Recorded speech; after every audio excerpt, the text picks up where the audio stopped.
Hombres por la Equidad al Aire, un programa con perspectiva de género y donde no creemos en las nuevas masculinidades. Entrevistas, reflexión, análisis, literatura, cine y mucho más.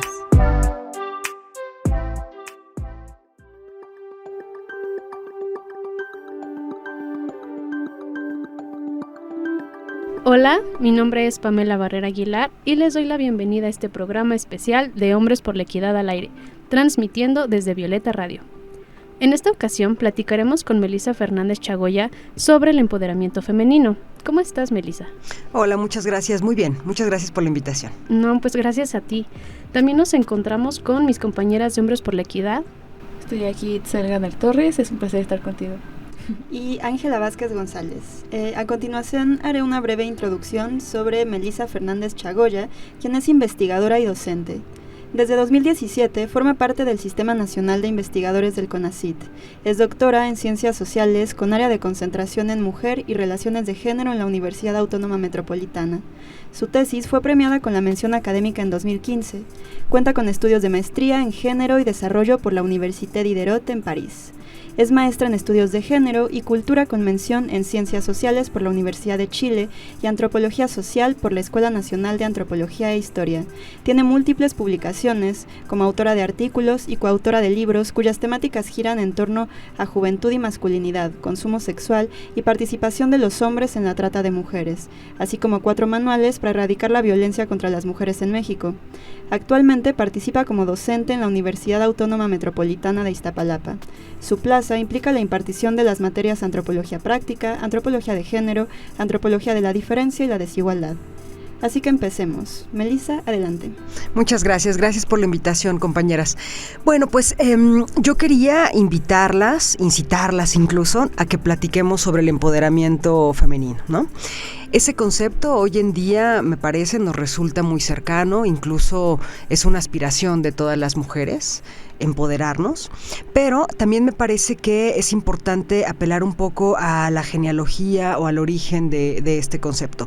Empoderamiento viene de empowerment, que es una palabra anglófona. Significa dar poder. El empoderamiento, dicho de esta forma, implicaría que alguien o algo tiene el poder que te lo otorga.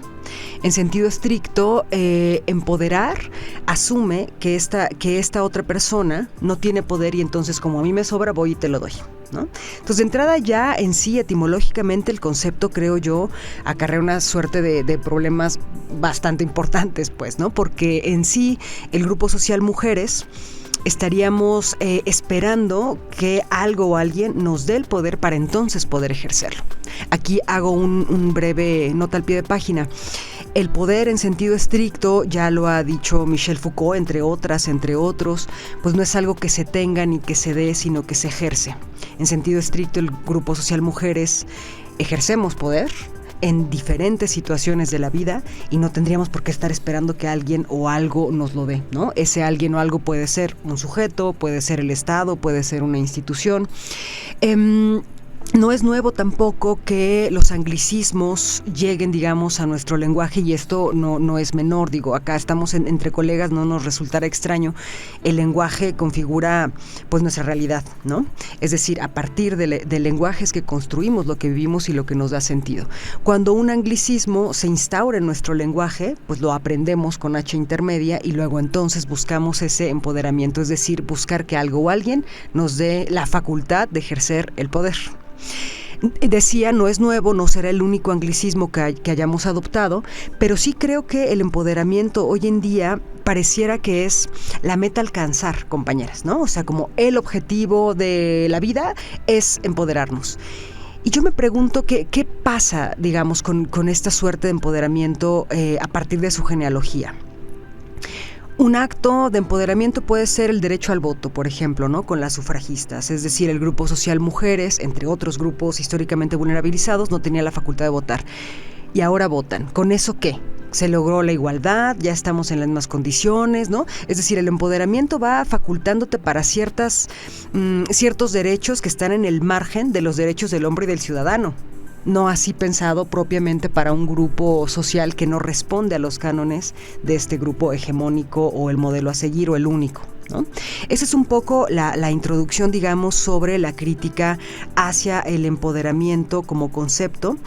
Y en un artículo que con mucho gusto se los paso y que podemos incluso también publicar la liga, lo que planteo es que el empoderamiento como discurso práctico es el nuevo cautiverio de las mujeres, ¿no? El cautiverio del siglo XXI.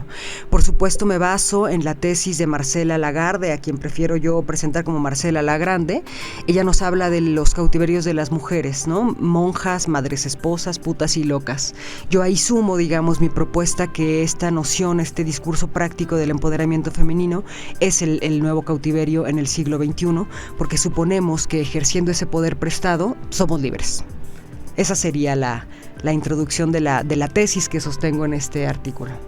Me recuerda también a algunas críticas que se le han hecho a otras luchas. Por ejemplo, me recuerda a Frantz Fanon en su libro Piel Negra, Máscaras Blancas, ¿no? Donde habla de que en este momento donde se empiezan a aceptar, digamos, a la población negra en espacios que eran históricamente blancos, era como una aceptación, que era como, claro, te aceptamos siempre y cuando te blanquees, ¿no? Uh-huh. Me recuerda a esto porque es como, claro, puedes como mujer insertarte en el mundo laboral siempre y cuando cumplas los estándares masculinos, ¿no?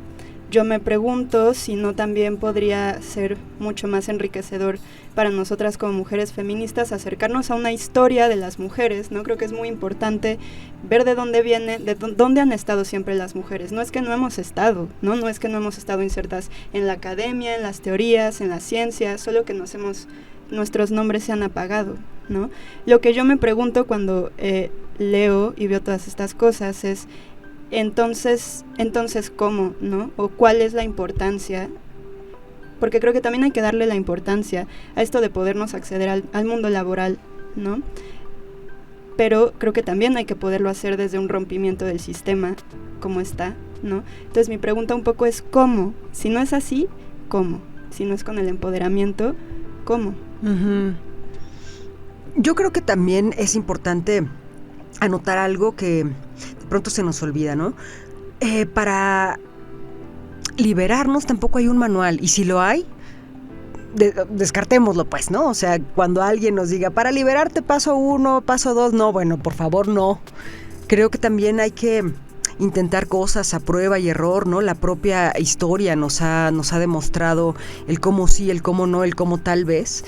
En este artículo que precisamente se llama así, el empoderamiento femenino o el nuevo cautiverio del siglo XXI, ni me acuerdo del título de mi artículo, oigan, pero bueno, ya lo compartiremos bien. Justo una de las conclusiones es coquetear con la idea de emancipación, precisamente, ¿no? Que viene desde otra tradición, una tradición marxista, y ahí más bien encontrar de entrada la renuncia a ser lo que se espera que yo sea. Es decir, una mujer heterosexual, visiblemente femenina, que accede a puestos de poder, que los ejerce, que vota, pero que además es madre, pero que además es buena madre, no deja de ser guapa, no deja de ser joven. O sea, todo eso que se espera de nosotras, pues renunciar.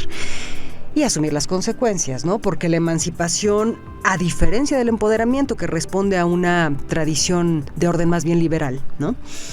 Pues gozosa no es, sencilla no es, placentera no es, porque precisamente está haciendo todo lo que la sociedad no espera de ti. Entonces, un poco la propuesta, sin afán de volver esto un adoctrinamiento ni un manual, es invitarnos a coquetear con esta idea más bien emancipatoria y no empoderante. Y algo muy interesante que mencionabas era el poder prestado, ¿no? O sea, al final, si es un poder prestado, entonces quiere decir que no es, porque entonces es una ilusión, ¿no? Estamos luchando bajo un concepto que solamente entre mujeres estamos defendiendo, pero ante los hombres pues no existe. Es como, pues ok, una mujer empoderada, pero es todo una ilusión, pareciera, ¿no? Uh-huh. En este concepto en cómo lo mencionas.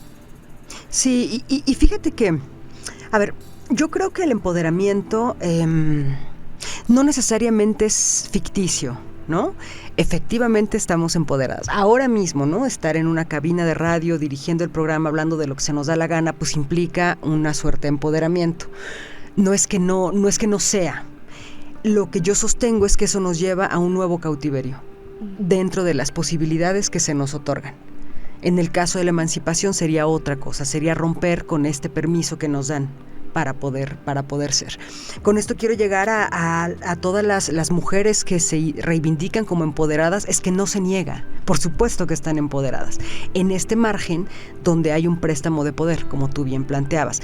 Y acá, nada más para cerrar mi intervención, también tratar de no pensar que si es bueno o malo, ¿no? En ese tipo de moral de las cosas buenas, las cosas malas, no, alejémonos, más bien tratemos de hacer un análisis crítico. En un análisis crítico los fenómenos sociales no van a ser buenos, no van a ser malos, van a ser complejos, ¿no? Entonces, en ese sentido, el empoderamiento implica eso, estar en un lugar prestado, ejerciendo dentro de los parámetros que te permiten. Respecto a lo que tú mencionabas de la emancipación, me parece súper importante recuperar este concepto, sobre todo porque elaboras en tu artículo, y me gustaría como que nos explicaras un poco más qué significa para ti la emancipación de las mujeres, obviamente. Claro. Sí, bueno, como decíamos, ¿no? Este concepto, no, por supuesto, no es elaboración propia de todo mundo y de nadie a la vez, ¿no? Tiene una tradición marxista, y dicho de una forma muy sencilla, no simplista, pero sí sencilla, la emancipación implica una toma de conciencia, cosa que no es sencilla, ¿no? Una toma de conciencia, además, no a secas, una toma de conciencia de clase. Esto implica que la clase en sí mismo trae consigo una condición. Yo no elijo la clase social a la que pertenezco, sino es una condición dada. Muchas veces creemos, y más en el discurso elaborado de hoy en día, del éxito, échale ganitas y tal, más bien desde una tradición marxista estaríamos hablando de personas capaces de ser prófugas de su clase, desinstalarse de esa condición por muchas situaciones ventajosas, hasta de suerte, me atrevo a decir, que logran desituarse, digamos, de una determinada clase social que implica, como decía y he repetido, una condición. Cuando se habla de emancipación feminista, no femenina, sino feminista, implicaría una toma de conciencia de clase social mujeres, que esto todavía complejiza un poco la situación. Las materialistas feministas, por ejemplo, hablan de la clase social mujeres en el sentido de la apropiación. Ellas plantean, somos un grupo social que pertenecemos a una clase social apropiada por el resto de las clases sociales. Esto implica, insisto, una toma de conciencia y decidir qué queremos hacer al respecto. Ahora, no es una decisión de un día, de una noche a la mañana, pues, ¿no? Insisto, no tiene que ver con, incluso, con acciones individuales. Esto es en colectivo, esto es una condición de clase social mujeres. Entonces, de entrada, las decisiones individuales a las que nos lleva el discurso del empoderamiento serían la antítesis o lo contrario de la toma de decisiones y la toma de acciones de la emancipación feminista. Tendría que ser algo no tendría, porque sí existen casos, digamos, ¿no? Una acción en colectivo, con todas aquellas que nos sintamos parte de la clase social mujeres a partir de algo que otra autora, Nicole Cloth Matthew, llama como la experiencia minoritaria. Es decir, esta experiencia de vida que nos coloca dentro de una condición en particular, que para las materialistas es una condición de clase social mujeres, ¿no? Otra de las cosas que me llama mucho la atención de tu artículo, pues justamente en esta diferenciación entre emancipación y empoderamiento, me recuerdo mucho a la visión de lo que es la libertad, desde por ejemplo Judith Butler, que se parece como a lo que decía Foucault. El poder no se tiene, se ejerce, igual que la libertad no es una esencia que uno tiene, sino es una relación, ¿no? Yo no puedo ser libre si oprimo, ¿no? Las libertades no son algo esencial ni dado en un individuo, son algo que solo se puede alcanzar en colectivo, ¿no? Y eso tú lo dices mucho en esta visión de cómo cuando en esta, digamos, registro histórico que tú ves de cómo el empoderamiento tiene que ver con la revolución industrial, con mujeres que pueden salir de su casa a trabajar, también implica que otras mujeres racializadas entren a esas casas a encargarse de los servicios de cuidado, lo cual en realidad no mueve los roles de género, ¿no? Y para mí me abrió mucho los ojos cuando tú das esta diferenciación entre tener derechos y tener libertad, ¿no? Y como que a mí me gustaría, la verdad no es algo que yo nunca había pensado, ¿no? Que el hecho de tener más derechos no significa necesariamente ser más libre, ¿no? Y me gustaría que hablaras un poco más de esa diferencia que a mí me voló mucho la cabeza. Ay, qué bonito que se puede platicar así cuando se leen los textos. Yo ya ni me acordaba que había escrito eso, imagínate. Sí, esto es fundamental, creo yo, rápidamente, nada más para cerrar mi intervención.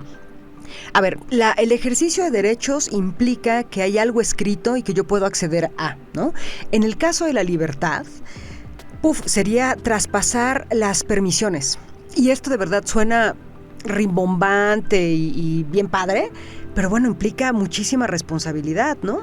Dicho sea de paso, el tener más derechos no implica necesariamente más libertad. Por supuesto, ha sido una idea elaboradísima, de manera preciosa además, entre otras por Rosa Luxemburgo, que es una de las grandes, y que además hoy en día casi no leemos, vuelvo y repito, porque estamos empapadas del discurso liberal empoderante. ¡Qué hueva! Ahí meditan si no se podía decir esto. Qué hueva leer a Rosa Luxemburgo, qué hueva saber de economía política, qué hueva saber de la estructura opresora que por mucho que yo me sienta libre y entonces hoy decidí vestirme así, pues en realidad solamente me enajena. Entonces sí creo que, como bien lo plantea Luxemburgo, el acto revolucionario primario es llamar a las cosas por su nombre. En sentido estricto, empoderadas sí lo estamos, ¿no? Lo que está en deuda, tenemos en deuda con nosotras mismas es la emancipación. Sí, creo que en esta idea también me recuerda mucho, bueno, no sé si ustedes la vieron, la película de Barbie.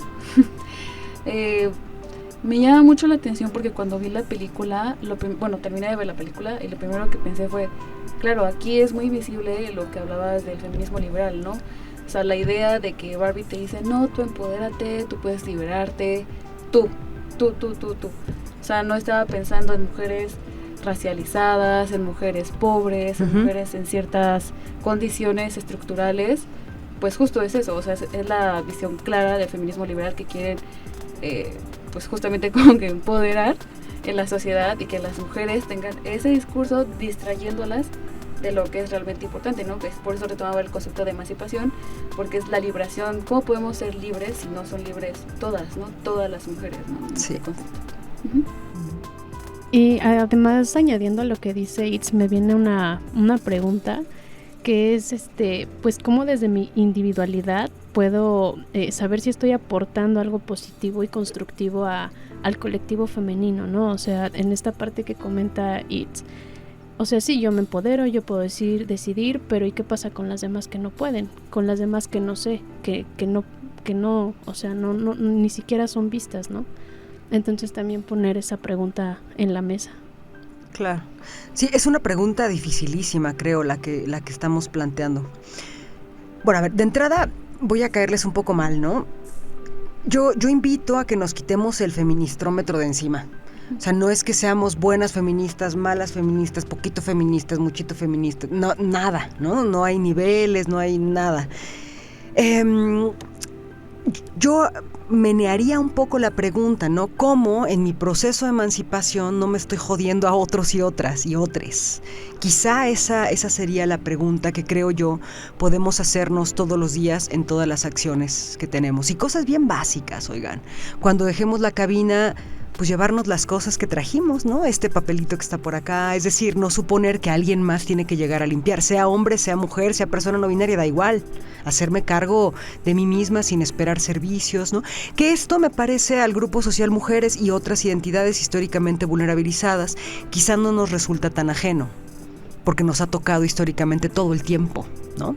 Pero digamos, me parece que en aras de, más allá de practicar un buen feminismo, que insisto, eso no existe y no nos interesa, pues sí ser personas que en nuestra lucha, en nuestra búsqueda emancipatoria, no jodamos al resto, que es un poco lo que planteabas, Angie, ¿no? O sea, como ahí sí, digamos, en esta ficción del cambio de roles de género. ¿Cuándo? ¿No? Es decir, las mujeres como grupo social, claro que salieron masificadas a tomar las fábricas, ojo, no tanto por una concesión del patrón, fue porque a partir de las guerras europeas, que les gusta presentarse como las guerras mundiales, pero son europeas, pues hizo falta mano de obra barata, hicieron falta obreros. ¿Quiénes estaban a la mano? Pues las mujeres de esos obreros, y ojo, no estoy teniendo un sic, lo estoy diciendo a propósito, las mujeres de esos obreros. Salen entonces al campo laboral remunerado, se vuelven obreros en masculino, y como bien lo planteas, otras mujeres tuvieron que hacerse cargo de esa chamba que estaban dejando al interior de los hogares, labores no remuneradas.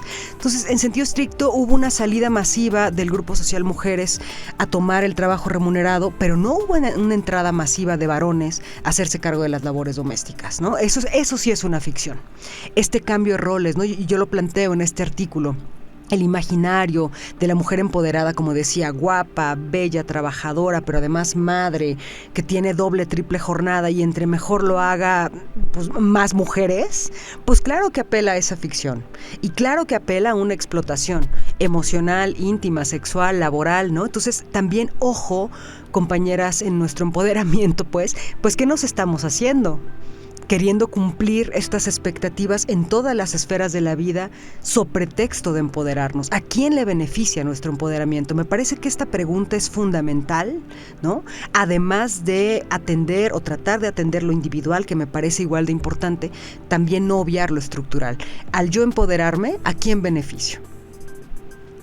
Sí, también esto que acabas de decir sobre el termómetro feminista, yo aquí así lo tengo apuntado como crítica, porque creo que este tipo de discusiones se vuelven muy complejas en el sentido de que, pues, no hay que, cuando hablamos de feminismo y de teorías tan revolucionarias y praxis tan revolucionarias, no podemos quedarnos en lo superficial, hay que ser críticas, críticos, crítiques, pero a la vez también yo veo luego un problema en que mientras más crítico y más profundo eres, en especial desde la academia, que es desde donde nosotras pues muchas veces ejercemos, el problema es que también en esa radicalidad uno puede caer a veces, como voy a decirlo así, en el autoritarismo o en la poca accesibilidad, ¿no?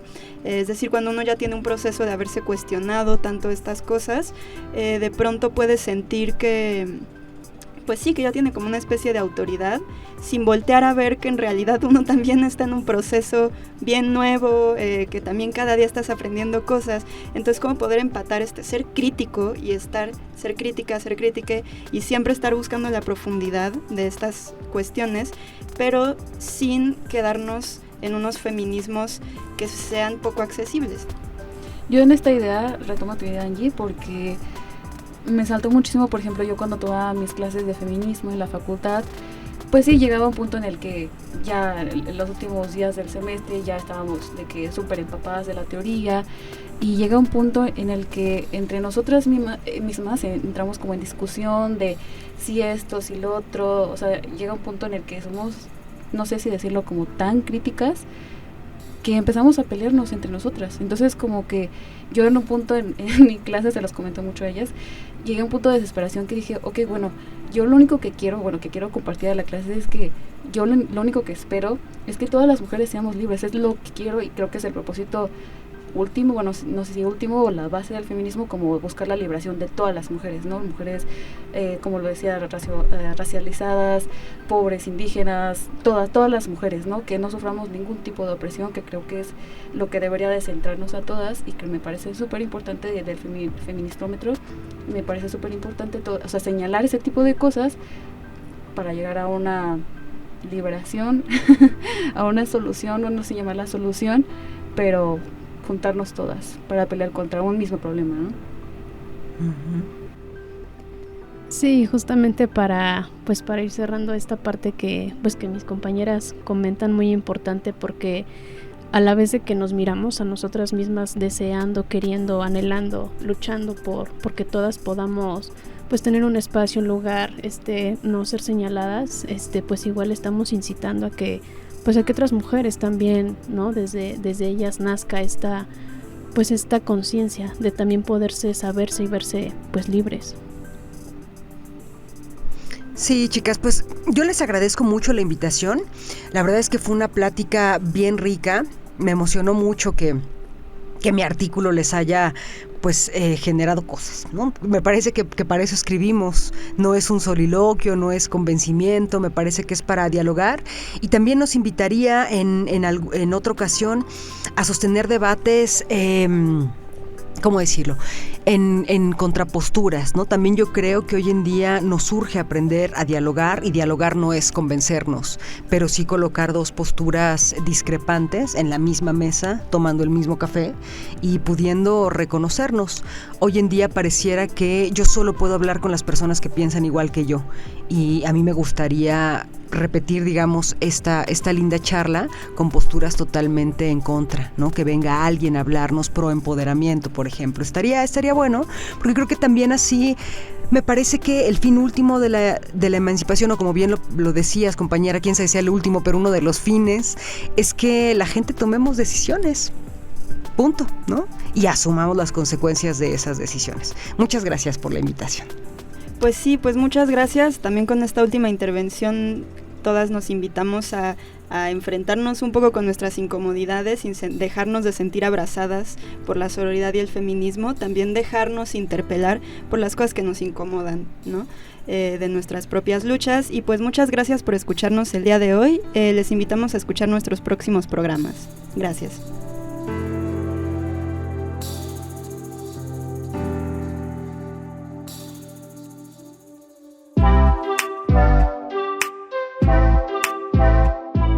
Esto fue Hombres por la Equidad al Aire. Gracias por escucharnos.